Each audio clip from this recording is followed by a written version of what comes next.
Bismillahirrahmanirrahim. Assalamualaikum warahmatullahi wabarakatuh. Alhamdulillahi rabbil alamin. Wassalatu wassalamu ala rasulillah wa ala alihi wa sahbihi wa man wala. Amma ba'du. Puja dan puji syukur mari kita panjatkan kepada Allah Subhanahu wa taala atas semua nikmat dan karunia-Nya sehingga kita sampai saat ini masih diberikan kesempatan untuk beraktivitas di dalam dunia ini, di atas bumi ini. Mudah-mudahan seluruh aktivitas kita bisa bernilai ibadah dan diterima Allah Subhanahu wa taala, sehingga pundi-pundi bekal kita menghadap Allah semakin banyak, sehingga Allah melayakkan diri kita untuk masuk ke surganya. Amin. Amin ya rabbal alamin. Salawat dan salam senantiasa kita panjatkan dan kita sampaikan kepada Rasulullah sallallahu alaihi wasallam, Nabi yang sangat mulia, yang dimuliakan oleh Yang Maha Mulia, Nabi yang sangat dicintai oleh seluruh umat manusia, sehingga wajar kalau nama Nabi besar Muhammad ini akan terus diingat sampai hari kiamat, karena beliau adalah teladan umat ya, dari dunia sampai akhirat. Insya Allah mudah-mudahan kita termasuk digolongkan bagian dari umat beliau. Terlebih juga kita mohon kepada Allah agar kita juga digolongkan orang-orang yang mendapatkan syafaat, yaitu pertolongan dari Nabi besar Muhammad sallallahu alaihi wasallam. Amin ya Allah ya rabbal alamin. Baik, pada siang hari ini juga kita mau membicarakan tentang hal-hal yang mana Allah murka. Kenapa ini kita sampaikan? Agar kita tidak termasuk di dalamnya. Mudah-mudahan kalau kita tahu dengan pengetahuan ini, kita tidak melakukannya, sehingga tidak dimurkai oleh Allah. Mudah-mudahan kita selalu mohon kepada Allah agar kita dijauhi dari murkanya, sehingga kita bisa dengan tenang, damai, dan nyaman melaksanakan apa-apa perintahnya dan menjauhi apa-apa yang dilarangnya Allah. Hari ini kita akan coba bicara tentang tanda-tanda bahwa Allah itu murka kepada seseorang. Kok bisa? Iya, karena memiliki ciri-ciri yang memang memang berbanding lurus, maksudnya dengan perbuatannya. Kalau yang baik dilakukan, pasti Allah nggak akan murka. Allah sayang, Allah cinta, dan akan menjadi kekasihnya. Tapi kalau yang dilakukan adalah hal-hal yang bertentangan dengan perintah Allah, bertentangan dengan syariatnya, maka ya Allah akan sebaliknya, yaitu murka pada orang tersebut. Apa sih yang menyebabkan Allah itu murka? Penyebab datangnya kebencian di muka bumi itu ialah karena perbuatan buruk atau pelanggaran yang dilakukan seseorang, sehingga perbuatan tersebut menjadi gunjingan, menjadi buah bibir, menjadi omongan banyak orang, atau orang lain merasakan dampak dari perbuatan buruk itu, atau bahasa sekarangnya itu viral, karena ya sisi negatifnya ya. Jadi viralnya itu bukan karena kebaikannya. Nah, mungkin ada hadis Nabi yang perlu kita jadikan renungan bersama. Hadis ini diriwayatkan oleh Imam Bukhari dan Imam Muslim dari jalur Abu Hurairah radhiyallahu an, semoga Allah meridhoinya, bahwasanya Nabi pernah bersabda, apabila Allah Subhanahu wa taala mencintai seorang hambanya, dia memanggil malaikat Jibril bahwa sesungguhnya Allah mencintai si fulan, maka cintailah dia. Maka Jibril mencintai hamba itu, lalu Jibril berseru kepada penduduk langit, sesungguhnya Allah mencintai si fulan, maka cintailah dia. Maka seluruh penduduk langit mencintai hamba itu. Kemudian orang-orang itu pun dijadikan bisa diterima oleh penduduk bumi. Karena apa? Karena dicintai oleh penduduk langit. Teman-teman, sahabatku dimanapun berada,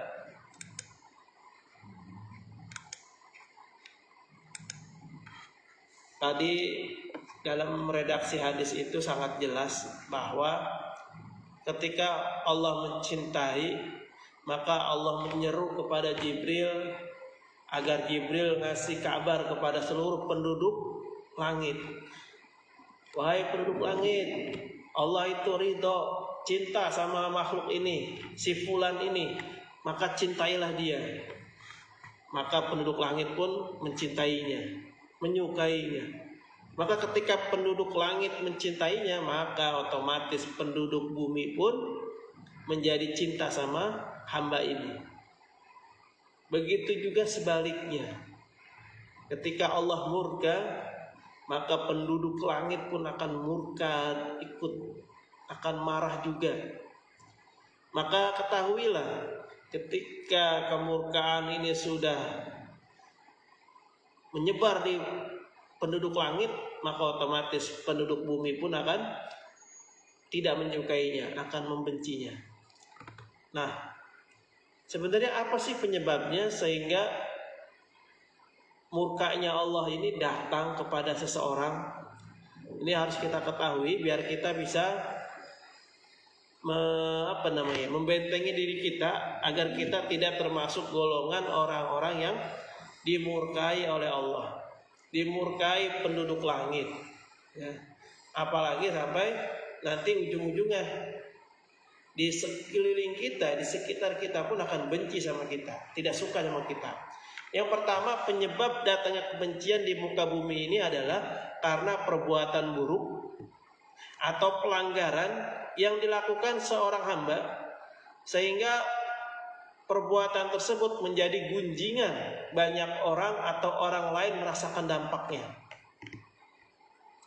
Ini yang pertama. Jadi ada orang melakukan pelanggaran, melakukan sebuah perbuatan yang buruk, dan itu menjadi sebab orang lain menggunjing, membicarakan, ya. Karena apa? Karena dia merasakan dampak dari perbuatan buruk itu, maka ketahuilah inilah orang yang mengundang murkanya Allah. Perbuatan buruk itu banyak, ya, apa saja yang tidak sesuai dengan syariat kita, baik yang bertentangan dengan manusia secara umum, maka itu juga bisa disebut sebuah pelanggaran, ya. Yang kedua, yang menyebabkan Allah murka adalah hamba seseorang cenderung terus berada dalam cintanya kepada sesuatu yang dibenci Allah, sama seperti dia membenci apa yang Allah cintai. Nah, ini Allah murka sama orang yang seperti ini. Maksudnya bagaimana? Allah itu gak suka sama judi, gak suka sama khamr, gak suka sama perzinahan misalnya. Nah, tapi hamba ini atau orang ini malah menyukai apa yang Allah tidak suka tadi. Maka orang yang seperti ini seperti melawan Allah, melanggar apa yang Allah larang, maka ini menjadi penyebab salah satu yang mengundang murkanya Allah, ya. Maka orang yang membenci apa yang Allah cintai, maka orang yang seperti inilah yang pantas dimurkai atau dilaknat sama Allah. Nah, kita jangan sampai masuk di dalam yang kedua ini. Pokoknya apa saja nih yang Allah sudah murka, Allah nggak suka, jangan sekali-kali kita malah suka di situ.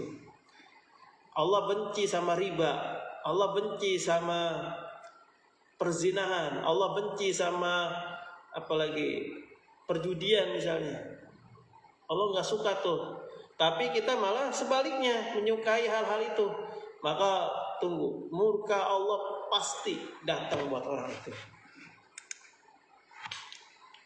Itu yang kedua. Yang ketiga, yang menyebabkan seseorang dimurkai sama Allah adalah hamba tersebut selalu atau orang tersebut selalu berada dalam kesesatan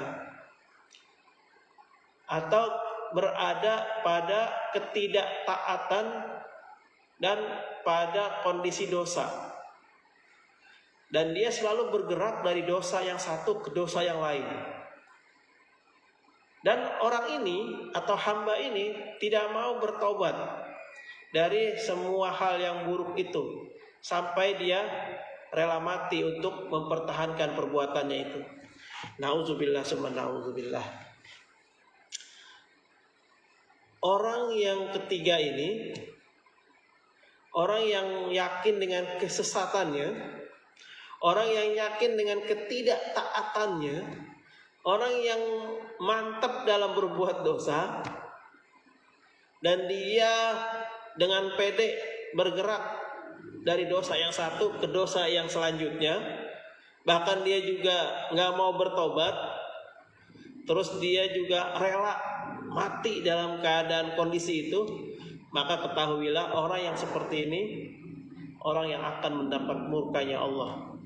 Na'udzubillah summa na'udzubillah. Hati-hati. Kita sudah tahu nih hari ini. Jangan coba-coba pede dengan kesesatan, pede dengan ketidaktaatan, pede dengan kemaksiatan kita. Na'udzubillah summa na'udzubillah. Nah, yang keempat, yang bisa mengundang murkanya Allah adalah seseorang yang lalai dalam melaksanakan sholat wajib. Dia tidak mau menjaganya atau dia tidak mau melaksanakannya. Hati-hati. Orang yang tidak menjaga sholat 5 waktu dengan baik, maka siap-siap dia akan mendapatkan murka Allah Subhanahu wa ta'ala. Sholat itu adalah bagian yang sangat penting dalam agama kita. Bahkan ada hadis yang mengatakan as-sholatu imaduddin. Sholat itu tiang agama. Maka ketika seseorang itu melakukan sholat dengan baik, maka dia sedang membuat tiang-tiang agama dirinya dengan sangat baik. Sholatnya baik, tiangnya baik. Sholatnya sempurna, tiangnya juga sempurna, insya Allah. Nah, jadi orang yang keempat ini adalah orang yang lalai dalam sholatnya, suka menunda waktu sholat, suka entar lagi, sebentar lagi, masih lama ini, waktunya masih panjang. Nah, orang-orang yang seperti ini adalah orang-orang yang cepat atau lambat pasti akan dimurkai oleh Allah Subhanahu wa ta'ala. Makanya jangan nunggu murka Allah datang gitu ya. Kita sudah tahu nih. Ya udah, mulai saat ini, mulai detik ini, jangan lagi kita menggampangkan urusan sholat, menunda-nunda waktu sholat. Ya, fawailul lil musallin, celakalah orang-orang yang sholat. Sholat loh, celaka. Apalagi yang nggak sholat. Nauzubillah ya. Jadi jangan kepedean. saya mah nggak sholat juga hatinya nempel sama Allah, hatinya terkoneksi sama Allah. Bohong, nggak mungkin. Orang yang nggak sholat itu nggak bisa dianggap sebelah mata seperti itu. Pokoknya sholat itu bagian yang sangat urgen, ya, asas dalam agama kita. Nggak ada tawar menawar. Bahkan sholat ini nggak bisa ditinggalkan kecuali dia pindah agama. Nah baru boleh tuh nggak sholat. Atau yang kedua, dia gila, tiba-tiba gila, kecelakaan, udah nggak inget tuh semuanya. Nah itu boleh tuh nggak sholat tuh, gila. Atau pingsan, tidur. Nah ini juga sama nih, bebas dia nggak sholat juga. Gimana ceritanya orang tidur, orang pingsan sholat, kan nggak bisa. Nah ini bebas, boleh. Atau yang keempat nih, kalau nggak mau sholat, yang keempat apa? Meninggal. Ketika dia sudah meninggal, maka dia tidak wajib lagi sholat. Makanya sholat itu nggak ada tawar menawar, tetap dalam kondisi apapun dikerjakan. Tidak boleh ditinggalkan. Hatta orang yang sakit pun, ya, kalau dia nggak bisa berdiri, dia dengan duduk. Kalau nggak bisa duduk, dengan tiduran. Kalau dengan tiduran nggak bisa, dengan isyarat. Dengan isyarat nggak bisa, dengan dalam hati. Pokoknya banyak cara yang bisa kita lakukan selagi kita sadar melakukan sholat. Makanya penting sekali belajar agama agar apa? Agar kita bisa mempertahankan sholat ini. Ya, jangan sampai kita lepas dari sholat. Apalagi mendekati sakaratul maut. Ya, sakit yang sudah lama, sakit yang sudah menaun. Ya, kalau kita nggak kuat-kuat tentang ilmu sholatnya, keyakinan kita kepada sholat, maka kita akan mudah meninggalkan sholat, ya. Jadi tidak bisa ditawar-menawar lagi, ya. Sholat itu sebuah keniscayaan bagi setiap muslim yang memang mengaku muslim. Wajib, ya, nggak boleh ditunda-tunda. Orang yang suka menunda sholat, maka kemungkinan itu sholatnya nggak sempurna. Kenapa? Karena dia melakukan perintah Allah menggunakan waktu sisa, bukan waktu yang dia siapkan. Beda loh kualitasnya. Orang yang sholat dengan persiapan atau dengan waktu sisa, itu pasti beda kualitasnya. Ya, teman-teman rasakan deh. Ya, kalau kita sudah menunda sholat, terus kita sholat, itu beda kualitasnya sama kita ketika mempersiapkan kondisi saat mau sholat. Wah, jauh, ya. Makanya coba deh sekali-kali nanti kita praktekin. Yang pertama, kita persiapkan menjelang sholat dengan kualitas wudhu terbaik, pakaian terbaik, sampai azan, kemudian sholat sunnah, kemudian menunggu iqomah sampai takbiratul ihram dengan posisi yang pertama nih kita siapkan. Terus yang kedua, di lain kesempatan kita coba, kalau mau deh eksperimen, sholatnya kita tunda entar, terus mendekati waktu habis baru kita wudhu, kita sholat. Sok cobain, bedain, pasti beda, nggak mungkin sama, pasti beda. Nah, kalau kita